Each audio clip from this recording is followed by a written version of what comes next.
Students, हमने start किया था बायोलॉजी का चैप्टर 6 लाइफ प्रोसेस।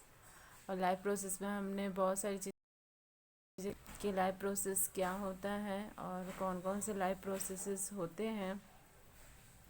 और ये हमने न्यूट्रिशन स्टार्ट किया था। न्यूट्रिशन में हमने ऑटोट्रॉपिक और हेटरोट्रॉपिक देखा था। उसके बाद फिर हम देख रहे हैं फिर ऑटोट्रॉपिक न्यूट्रिशन हमने देखा, उसके डेफिनेशंस को देखे। ऑटोट्रॉपिक न्यूट्रिशन में हम जानते हैं कि ऑटोट्रॉपिक न्यूट्रिशन फोटोसिंथेसिस के प्रोसेस के ज़रिए होता है। और उसमें कौन कौन से रॉ मटेरियल्स यूज़ हुए, उसमें फ़ोटोसिंथेसिस का साइट कौन सा है, मतलब फ़ोटोसिंथेसिस कहाँ पर होता है। और उसके जो मेन इवेंट्स है उसको हमने देखा, स्टोमेटा के बारे में देखा और फंक्शन के बारे में देखा। उसके बाद फिर हम यहाँ उसके बाद फिर हमने ये भी देखा हेटरोट्रॉपिक न्यूट्रिशन। हेटरोट्रॉपिक न्यूट्रिशन में हमने होलोजोइक, सैप्रोफाइटिक और पैरासाइटिक, ये तीनों न्यूट्रिशन भी हमने यहाँ पे देखा, समझा। और ये सब सारी चीज़ें आपने पिछली क्लासेस में भी पढ़ी है, समझी है, तो ये चीज़ें और अच्छे से क्लियर हो गई होगी आपको। फिर हम आज स्टार्ट करते हैं how do organism obtain their food. Unicellular single celled organisms जो होते हैं वो food is taken up through entire surface. मतलब कि जो ऑर्गेनिज़म, कुछ ऑर्गेनिज़म्स होते हैं उन वो अपने फूड को कैसे ऑब्टेन करते हैं, कैसे अपने फूड को लेते हैं, खाते हैं या किसी से लेते हैं, ये चीज़ के बारे में हमको आगे पढ़ना है। और उस ऑर्गेनिज़म में हम देखेंगे unicellular single celled organism. Unicellular जो एक सेल के बने हुए होते हैं, सिंगल सेल्ड मतलब एक सेल के बने हुए जो ऑर्गेनिज़म होते हैं। और उसके एग्जांपल कौन है, अमीबा है, पैरामेसियम, ये सब क्या होते हैं, एक सेल के बने हुए होते हैं। ठीक है, तो ये अपने फूड को कैसे ऑब्टेन करते हैं इसके बारे में यहाँ आगे दिया हुआ है। देखो ये अमीबा है। अमीबा हम ये डायग्राम में देखते हैं। पहले अमीबा में क्या है, देखो न्यूट्रिशन इन अमीबा लिखा हुआ है, इसमें डायग्राम दिया हुआ है। डायग्राम में जो है अमीबा के अंदर में न्यूक्लियस शो हो रहा है।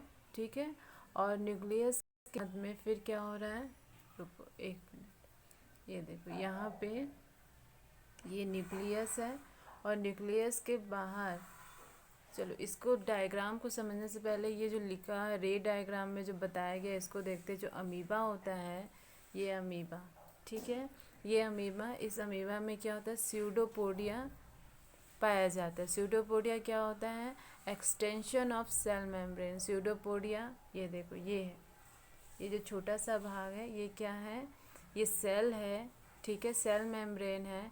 और इस सेल मेम्ब्रेन में क्या हो जाता है, स्यूडोपोडिया क्रिएट हो जाता है। स्यूडोपोडिया मीन्स ये देखो यहाँ पे डायग्राम में छोटा सा क्या होता है, ये सेल जो है वो थोड़ा सा बढ़ जाता है, सेल मेम्ब्रेन बढ़ जाता है।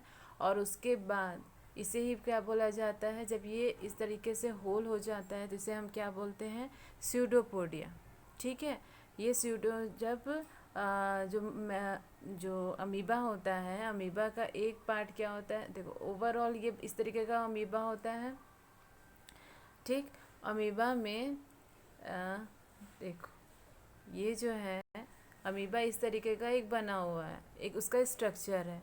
अमीबा के स्ट्रक्चर में ये जो बाहर निकले हुए हैं, ये जो पार्ट्स निकले हुए हैं, ये सब क्या कहलाते हैं, ये सब उस स्यूडोपोडिया है उसके। ठीक है, उसको स्यूडोपोडिया कहते हैं। ये देखो यहाँ पे अच्छे से बताया गया है, ये स्यूडोपोडिया कहलाते हैं। जब इस फूड पार्टिकल इनके पास में आता है, ये फूड पार्टिकल है। ठीक है, ये फूड पार्टिकल जब इनके स्यूडोपोडिया के पास में आता है तो क्या होता है, ये स्यूडोपोडिया ही वो जो फूड है उस फूड को अपने अंदर क्या कर लेता है, एब्जॉर्ब कर लेता है, ले लेता है उसको। ये देखो यहाँ लिखा है स्यूडोपोडिया, जो अमीबा का जो स्यूडोपोडिया है वो क्या करता है, फूड को कैप्चर करता है। ठीक है, और टेक इन फूड वैक्यूल। ठीक है, जब वो कैप्चर कर लेता है तो क्या बन जाता है, ये देखो अमीबा के अंदर में एक छोटा सा फूड वैक्यूल बन जाता है। ये दिख रहा है यहाँ पे, छोटा सा फूड वैक्यूल बन जाता है। फिर इस फूड वैक्यूल का क्या होता है, डाइजेशन होता है। Digestion of food in food vacuole, जो फूड वैक्यूल होता है उसके अंदर क्या होता है, फूड का डाइजेशन होता है। फिर diffusion of simple substances in cytoplasm. फिर ये जो डाइजेस्टेड जो फूड है उनका क्या होता है, डिफ्यूज़न होता है। डिफ्यूज़न मीन्स क्या होता है, जो पार्टिकल्स है, जो फूड पार्टिकल्स है वो क्या होते हैं, सिंपल सब्सटेंसेस में क्या हो जाते हैं, वो हो जाते हैं, टूट जाते हैं। ठीक है। फिर क्या होता है, डाइजेशन ऑफ फूड ये हो गया। फिर अनडाइजेस्टेड फूड जो होता है वो move to surface of cell and is thrown out. फिर क्या होता है कि जो अनडाइजेस्टेड फूड है, जो देखो फूड जब वो ले लेता है, फूड लेने के बाद क्या होता है, जो अमीबा है, अमीबा का क्या बना हुआ है, अमीबा का ये सारे क्या है, स्यूडोपोडिया है। ठीक है, स्यूडोपोडिया। जब इनके पास में ये फूड पार्टिकल्स आते हैं तो फूड पार्टिकल क्या होते हैं, फूड पार्टिकल को ये स्यूडोपोडिया क्या कर लेता है, कैप्चर कर लेता है। जब कैप्चर कर लेता है तो इसके अंदर क्या बन जाते हैं, फूड वैक्यूल बन जाता है। जब फूड वैक्यूल के अंदर में फूड रहता है, उस फूड का क्या होता है, डाइजेशन होता है। ठीक, डाइजेशन जब होता है तो क्या होता है, ये छोटे छोटे पार्ट्स में डिवाइड होते हैं। और जो अनडाइजेस्टेड जो फूड होते हैं वो क्या करते हैं, वो ये अमीबा के सरफेस से के ज़रिए में क्या होते हैं, सेल के सरफेस से क्या हो जाते हैं, बाहर निकल जाते हैं, जो अनडाइजेस्टेड फूड होते हैं। और जो डाइजेस्टेड फूड होते हैं उनका ये सेल, जो अमीबा का सेल होता है वो क्या कर लेता है, एब्जॉर्व कर लेता है। ठीक है, तो ये इस तरीके से क्या होता है, अमीबा में अमीबा जो होता है वो अपने एंटायर सरफेस से क्या करता है, फूड को ऑब्टेन करता है, उसे एब्जॉर्व करता है, उसे क्या करता है, कैप्चर करता है। ठीक है, तो ये चीज़ें हो गई, ये अमीबा के बारे में हो गया। अब क्या है, देखो पैरामीशियम। पैरामीशियम के बारे में क्या बताया गया है, पैरामीशियम में क्या पाया जाता है, पैरामीशियम में सीलिया प्रेजेंट होते हैं। ठीक है, उनकी पूरी बॉडी में क्या प्रेजेंट होती है, सीलिया प्रेजेंट होती है, निकली हुई रहती है सीलिया, छोटी छोटी छोटी छोटी कांटे के समान जो एक स्ट्रक्चर होती है उसे बोलते हैं सीलिया। तो सीलिया निकली हुई रहती है। ये सीलिया क्या होती है, फूड को लेती है। ठीक है, फूड को लेती है और एट अ स्पेसिफिक स्पॉट। ठीक, तो ये हो गया क्या, पैरामीशियम में बताया गया कि पैरामीशियम में जो सीलिया प्रेजेंट होते हैं वो फूड को क्या करते हैं, लेते हैं। और फूड को लेने के बाद पैरामीशियम का जो फूड को कैप्चर करने का, एब्जॉर्व करने का जो स्पेसिफिक पार्ट होता है वहाँ पे क्या कर लेते हैं, वहाँ पे वो उसके ज़रिए एब्जॉर्व कर लिया जाता है। ठीक है, तो ये हो गया पैरामीशियम के बारे में। अब यहाँ पे दिया गया है स्टेप्स इन होलोजोइक न्यूट्रिशन। जो होलोजोइक न्यूट्रिशन होता है, हमने होलोजोइक न्यूट्रिशन के बारे में पढ़ा है, उसमें उसके स्टेप्स के बारे में बताया गया है कि होलोजोइक न्यूट्रिशन जब होता है, ये प्रोसेस होता है तो कौन कौन से स्टेप्स कंप्लीट होते हैं। फर्स्ट इंजेशन, फिर सेकंड है डाइजेशन, फिर थर्ड है एब्जॉर्प्शन, फिर है फोर्थ एसिमिलेशन और लास्ट है इजेशन। ये 5 स्टेप्स होते हैं और ये पांचों स्टेप्स के बारे में आपने पिछली क्लासेस में पढ़ा है। इंजेशन होता है, इंजेशन मीन्स जब हम फूड को क्या करते हैं, अंदर लेते हैं, अपने अंदर लेते हैं मुंह के ज़रिए से, तो इसे बोला जाता है इंजेशन। डाइजेशन, जब हमारी बॉडी के अंदर उन फूड का क्या होता है, छोटे छोटे पार्ट्स में वो डिवाइड होते हैं, उनका डाइजेशन होता है, उसे हम कहते हैं डाइजेशन। एब्जॉर्प्शन, जो छोटे छोटे जो पार्ट्स टूटे हुए होते हैं उनका वो पार्ट्स का, उनके विटामिन्स, उनके मिनरल्स, उनकी जो न्यूट्रिशन है, उनके न्यूट्रिशन को जब हमारा सेल एब्जॉर्व करता है उसे हम बोलते हैं एब्जॉर्प्शन। ठीक है, फिर होता है एसिमिलेशन। एसिमिलेशन की जो एब्जॉर्प्शन होने के बाद जब वो हमें क्या होता है, हमारी बॉडी को उसके ज़रिए ताकत मिलती है, स्ट्रेंथ मिलती है, उसे बोला जाता है एसिमिलेशन, वो हमारे सेल के साथ मिल करके क्या करता है, वर्क करता है, प्रोसेस करता है। एंड लास्ट होता है इजेशन। इजेशन मीन्स कि जो वेस्ट मटेरियल होते हैं उस वो जो हमारी बॉडी से बाहर निकलते हैं उस प्रोसेस को बोला जाता है इजेशन। तो ये सारे प्रोसेसेस आपने पहले भी पढ़े हैं, ठीक है। अब देखना है nutrition in human beings. Nutrition in human beings में न्यूट्रिशन किस तरीके से होता है, तो इसमें क्या लिखा हुआ है, the human digestive system comprises of alimentary canal and associated digestive glands, ठीक है। इसमें इसके जरिए क्या होता है, ह्यूमन बींग्स में न्यूट्रिशन का प्रोसेस होता है।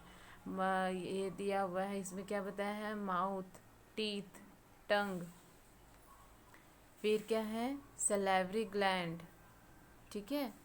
उसके बाद फिर है ऑइसोफेगस, फिर स्टमक, ठीक है।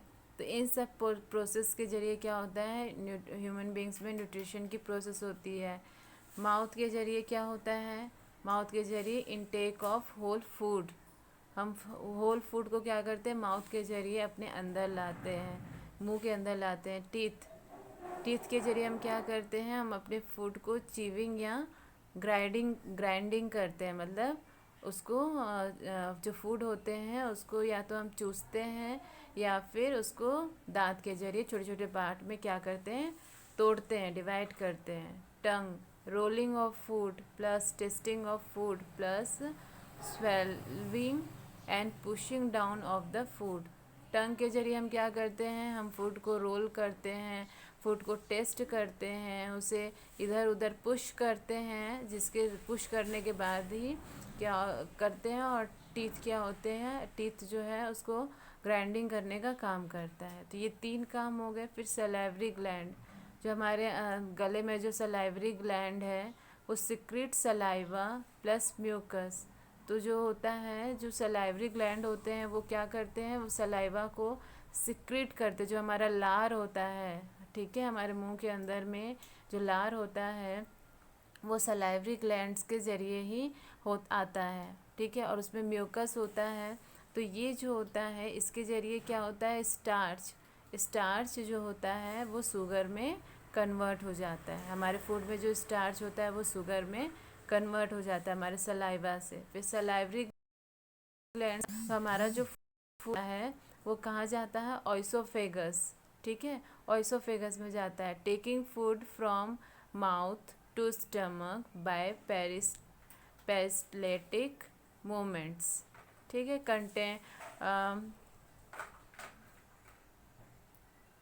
ये हो गया ऑइसोफेगस के बारे में बताया गया है कि taking food from mouth to stomach by peristaltic movements. इस मूवमेंट्स के जरिए, पेरिस्टलेटिंग मूवमेंट्स के जरिए क्या होता है, जो फूड होते हैं जिसको हम लेते हैं माउथ के जरिए वो स्टमक में पहुंचता है ऑइसोगेमस के बाद।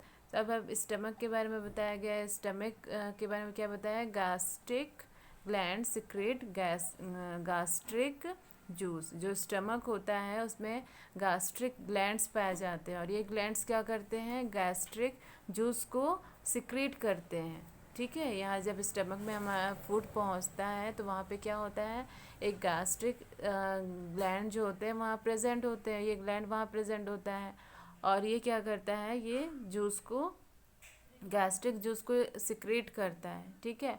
और उसके बाद ये गैस्ट्रिक जूस के बारे में बताया गया, इसमें पेप्सिन होता है, HCl होता है और क्या होता है, म्यूकस होता है, ठीक है। तो ये चीज़ें हमने यहाँ पर न्यूट्रिशन इन ह्यूमन बींग्स के बारे में पढ़ा। देखो यहाँ पे उसके बाद फिर वो स्टमक के बाद कहाँ जाता है, स्मॉल इंटेस्टाइन, ठीक है, स्मॉल इंटेस्टाइन में जाता है। यहाँ पे बताया जा रहा है इंटेस्टाइनल एंजाइम, ठीक है।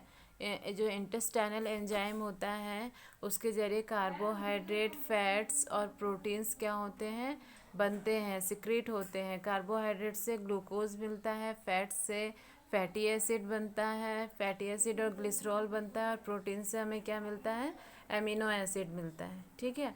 ये सारे एंजाइम्स के ज़रिए हमें ग्लूकोज, फैटी एसिड, ग्लिसरॉल और एमिनो एसिड मिलते हैं। फिर इस जो स्मॉल इंटेस्टाइन होते हैं उसमें क्या पाया जाता है, वायली पाया जाता है।